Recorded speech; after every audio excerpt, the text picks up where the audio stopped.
Share বাজার যে কোনো দেশের অর্থনীতির একটি বড় প্রতিবিম্ব। বাংলাদেশের সেবা অর্থনীতি, শিল্প অর্থনীতি যতটা শক্তিশালী তার চেয়ে বেশি দুর্বল শেয়ার বাজার। দীর্ঘ প্রায় ১ বছরেরও বেশি সময় ধরে শেয়ার বাজারের মূল্যসূচক ক্রমান্বয়ে অবনতির দিকে ধাবিত হচ্ছে। শুধু ১ বছরের কথা বললে হবে না, তারও আগে ২০১০ সালের পর থেকেই ক্রমাগত অবনতি ঘটছে মূল্যসূচকের। এটি ২০২৪ সালে আগস্ট মাসে দিকে বেশ চড়া হয়েছিল। তারপর থেকে তার কিছুদিন পর থেকেই সেটা আবার ক্রমান্বয়ে নিম্নমুখী হয়ে এখন এমন একটি অবস্থায় গিয়ে দাঁড়িয়েছে যে ক্ষুদ্র বিনিয়োগকারীদের বিনিয়োগ মূল্য বা ইকুইটির মূল্য ৭০ ভাগ বা ৮০ ভাগ এখন নেই। এই সূচকের পতন আরো যত ঘটবে, তাদের নেগেটিভ ইকুইটি পরিমাণ তত বাড়বে। ক্ষুদ্র বিনিয়োগকারী এখন নিঃস্ব। তারা তাদের যে সঞ্চয়, পেনশনের অর্থ, গ্র্যাচুইটির অর্থ যেটা এনে শেয়ার বাজারে বিনিয়োগ করেছিল, সেটি এখন নাই বললেই চলে। অর্থাৎ তারা বলে যে ৭০ ভাগ বা ৮০ ভাগ লোপাট হয়ে গিয়েছে।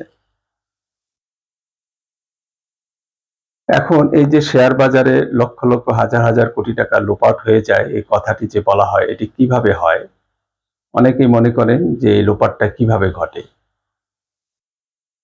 শেয়ার ক্রয়ের সময় পোর্টফোলিও থেকে যে অর্থ কেটে নেওয়া হয় সেটি জমা হয় সিডিবিএল অর্থাৎ সেন্ট্রাল ডিপোজিট বাংলাদেশ লিমিটেড, এই খাতে গিয়ে জমা হয়। অর্থাৎ শেয়ার বাজারের সকল লেনদেন এই খাত থেকে হয়ে যায়। সেন্ট্রাল একটি ডিপোজিট বা তহবিল, সেখানে এটি জমা হয়। একটি উদাহরণ দিলে বিষয়টি স্পষ্ট হবে। ধরা যাক এ একটি শেয়ার ক্রয় করেছে ৩০ টাকা দিয়ে। মূল্যসূচক কমে যাচ্ছে বলে সে প্যানিকে আক্রান্ত হয়ে কিছুদিন পরে এই শেয়ারটি বি এর কাছে বিক্রয় করলো ২৫ টাকায়।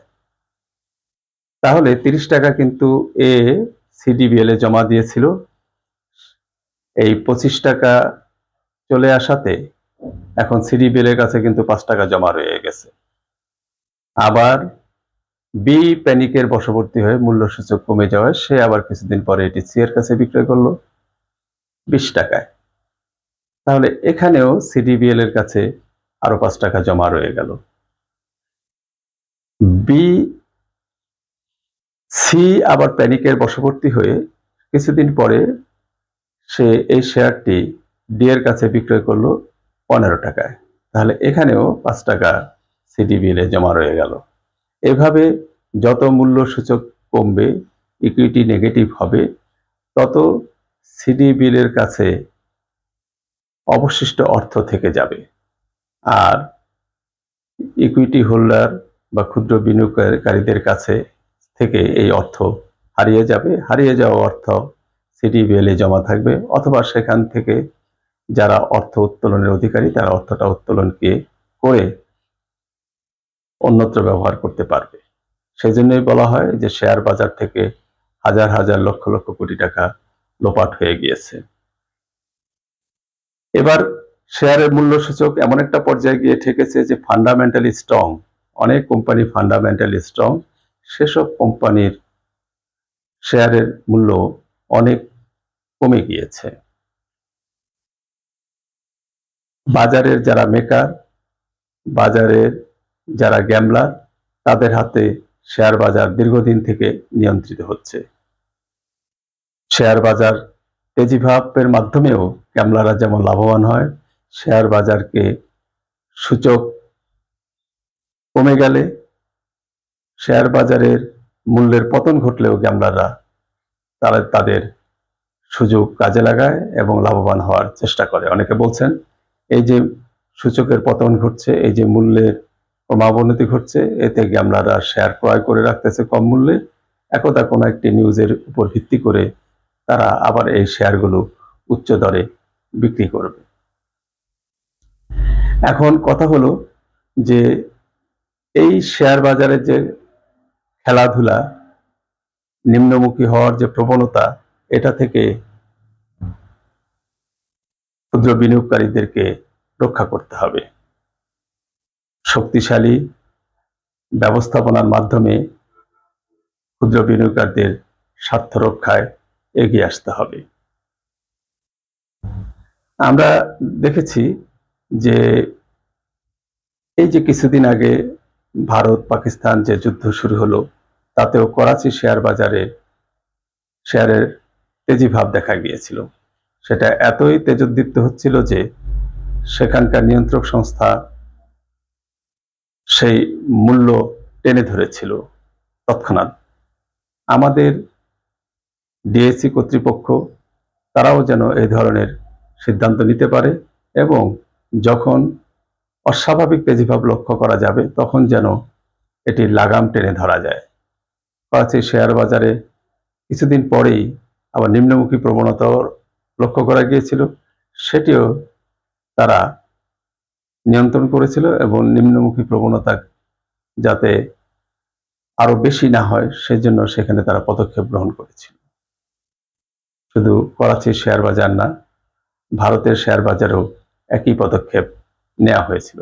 তাহলে আমাদের নিয়ন্ত্রণ সংস্থাকে এ ধরনের কঠোর এবং তাৎক্ষণিকভাবে সিদ্ধান্ত গ্রহণ করতে হবে এবং শেয়ার বাজারের মূল্য সূচক বা মূল্যমান নিয়ন্ত্রণের জন্য তাৎক্ষণিকভাবে সিদ্ধান্ত গ্রহণ করতে হবে এবং সেটা বাস্তবায়ন করতে হবে। শেয়ার হোল্ডারদের স্বার্থ সংরক্ষণ বা শেয়ার বাজারকে শক্তিশালী করতে হলে ভালো ভালো কোম্পানিকে শেয়ার বাজারে নিয়ে আসতে হবে। তাদের যে বিনিয়োগ, সেই বিনিয়োগের অর্থ তারা শেয়ার বাজার থেকে সংগ্রহ করবে, এটি একটি বাধ্যবাধক করে দেয়া সঙ্গত বলে আমি মনে করি। অনেক ভালো ভালো কোম্পানি আছে, বড় বড় কোম্পানি আছে যারা ব্যাংক থেকে হাজার হাজার কোটি টাকা লোন নিয়ে তারা কোম্পানি পরিচালনা করে এবং সেই লোন তারা পরিশোধ করে না।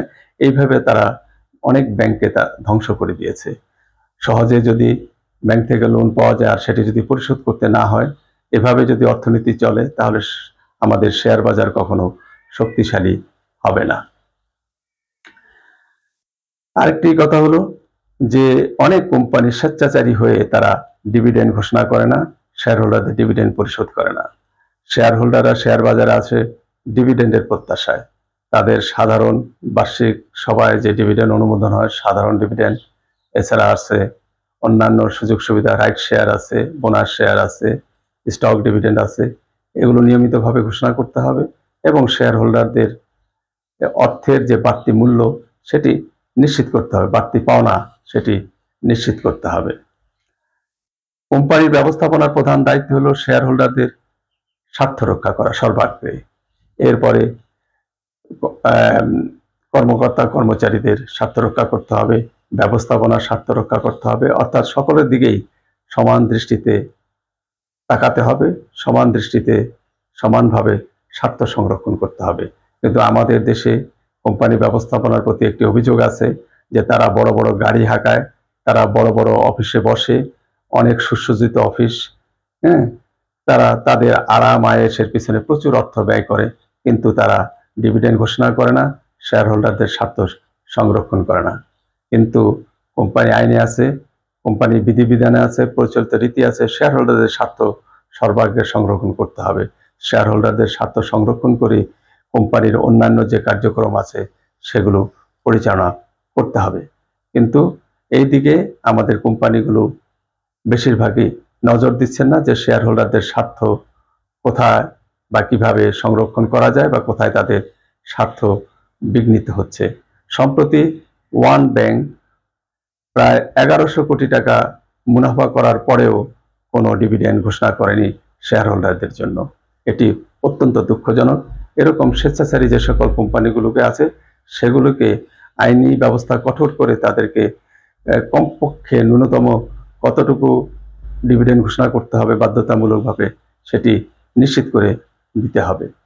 আমাদের দেশে আইসিবি বা ইনভেস্টমেন্ট কর্পোরেশন অফ বাংলাদেশ আছে। তারা শেয়ারের যখন উচ্চ মূল্য হয় তখন তারা নিজেদের কাছে পূর্বের ক্রয়কৃত শেয়ারগুলো বিক্রয় করে দিয়ে শেয়ারের তেজিভাব তারা টেনে ধরে। আবার যখন শেয়ার মূল্যের পতন ঘটে, শেয়ার সূচকের পতন ঘটে, তখন এই আইসিবি বা investment corporation of Bangladesh share বাজার থেকে প্রচুর শেয়ার ক্রয় করে নিয়ে শেয়ার মূল্যের বা শেয়ার সূচকের নিম্নগতি বাধাগ্রস্ত করে। এটি হলো আইসিবি বা বিনিয়োগ সংস্থা প্রতিটি দেশের তাদের দায়িত্ব। সবিশেষে একটি কথা বলবো যে শেয়ার বাজার পরিচালনার জন্য পেশাদার ব্যবস্থাপনা বা যারা দক্ষ তাদেরকে নিয়োগ করতে হবে, নিয়োজিত করতে হবে, যাতে তারা তাৎক্ষণিকভাবে সিদ্ধান্ত নিয়ে শেয়ার বাজারে যে কোনো অনিয়ম, অস্বাভাবিক পরিস্থিতি তারা নিয়ন্ত্রণ করতে পারে। তারপরে আমাদের যে বিনিয়োগ সংস্থাগুলো আছে, মিউচুয়াল ফান্ডের সংস্থাগুলো আছে, তারা সমন্বিতভাবে কোন কোন শেয়ারে বিনিয়োগ করে শেয়ার হোল্ডারদের স্বার্থ রক্ষা করা যাবে সেই ব্যাপারে সিদ্ধান্ত গ্রহণ করতে হবে। আর যারা শেয়ারের ব্যবসা করেন বা শেয়ার বাজারে বিনিয়োগ করেন তারা একটু দেখে শুনে বিনিয়োগ করবেন, কারণ শেয়ার বাজারের অনেক ইন্ডিকেটর আছে যে ইন্ডিকেটরগুলো আপনাকে বলবে যে কোন শেয়ারে বিনিয়োগ করা আপনার জন্য লাভজনক, কোন শেয়ারে বিনিয়োগ করা আপনার জন্য লাভজনক নয়। আর কোনোভাবেই প্যানিক হবেন না, প্যানিক হয়ে কোনো সিদ্ধান্ত নেবেন না, ধীরে সুস্থে বাজার বুঝে তারপরে সিদ্ধান্ত নেবেন, তাহলেই আপনি লাভবান হতে পারবেন। আর এই যে স্বল্পকালীন সময়ের জন্য কিন্তু শেয়ার বাজারে বিনিয়োগ নয়, শেয়ার বাজারে বিনিয়োগগুলো কিন্তু দীর্ঘ সময়ের। যাই হোক, কোনো ইন্ডিকেটরই বাংলাদেশের শেয়ার বাজারের পতনের ক্ষেত্রে ভূমিকা রাখছে না, সে ব্যাপারে পরামর্শ দেওয়াটাও আমার বোকামি হবে। তবে আপনারা সবাই সচেতনতামূলকভাবে কোম্পানির ব্যবস্থাপনা সম্পর্কে খোঁজখবর নেবেন, কোম্পানির ব্যবসার পরিধি সম্পর্কে খোঁজখবর নেবেন, তাদের সেলস কেমন, ব্যয় কেমন, প্রফিট কেমন, লভ্যাংশ ঘোষণার বিষয়গুলো কেমন, ফান্ডামেন্টালি তারা কতটা স্ট্রং, তাদের সহায় সম্পদ কি আছে, এই বিষয়গুলো সম্পর্কে ভালোভাবে জেনে বুঝে তারপরে শেয়ারে বিনিয়োগ করবেন। তারপর এটার সঙ্গে সঙ্গে আরেকটি দেখবেন যে শেয়ারগুলো ক্রয় করছেন সেগুলো কি উচ্চ মূল্যের কিনা বা অস্বাভাবিক মূল্যের কিনা। অস্বাভাবিক মূল্য হলে সে শেয়ারগুলো ক্রয় করবে না। যেগুলো স্বাভাবিক মূল্য বলে আপনি মনে করবেন বা বিগত বছরে তারা শেয়ার হোল্ডারদেরকে যে সকল সুবিধা দিয়েছে সেই সকল সুবিধার প্রেক্ষিতে শেয়ারের মূল্য বর্তমানে কেমন হওয়া উচিত বা অন্য আরেকটি সমধর্মী প্রতিষ্ঠানের শেয়ারের মূল্য বর্তমানে কেমন, এগুলোর সাথে তুলনা করে বাজার বিশ্লেষণ করে আপনারা বিনিয়োগ করবেন, তাহলে আপনাদের পুঁজি হারানোর সম্ভাবনা অনেক কমে যাবে। যাই হোক, যে কথাটি বলছিলাম যে কোনো প্রক্রিয়ায় অর্থাৎ কোনো বাজারের স্বাভাবিক নীতি বাংলাদেশের শেয়ার বাজারের কাছে অকেজো, অর্থাৎ সেটি প্রতিফলন ঘটানো সম্ভব হয় না। সেজন্য এই ব্যাপারে হয়তো পরামর্শ অতটা গ্রহণযোগ্য নাও হতে পারে। তারপরও শেয়ার বাজারের সাধারণ যে নিয়ম নীতি বিনিয়োগের, সেগুলো অবশ্যই আপনারা মেনে চলে বিনিয়োগ করবেন, সাবধানতা অবলম্বন করবেন।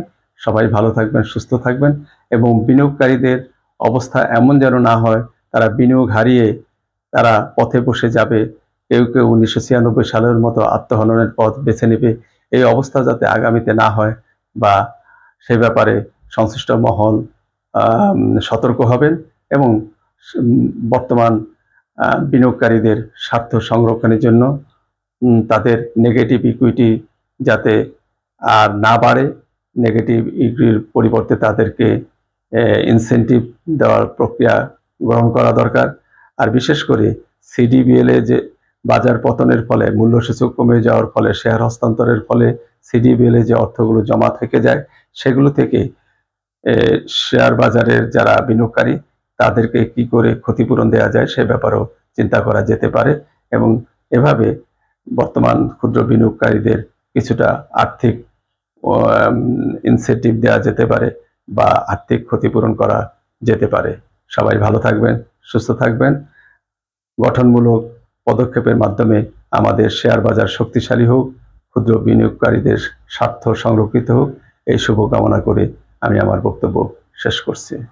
ধন্যবাদ সকলকে।